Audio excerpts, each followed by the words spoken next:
তেল, কাঁচা লঙ্কা, কাঁচা পেঁয়াজ দিয়ে মেখেছি।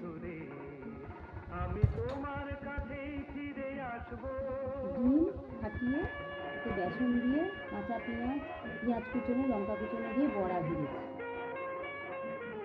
মুসুরির ডাল, কালো জিরে কালো জিরে শুকনো লঙ্কা দিয়ে পাতলা করে করেছি। আলু পটলের তরকারি 5 ফোড়ন আর ম্যাগি মশলা দিয়ে করেছি।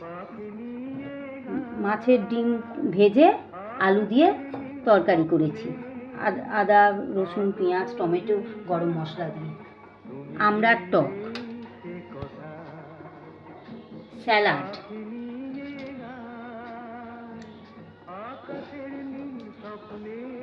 লেবু, লঙ্কা।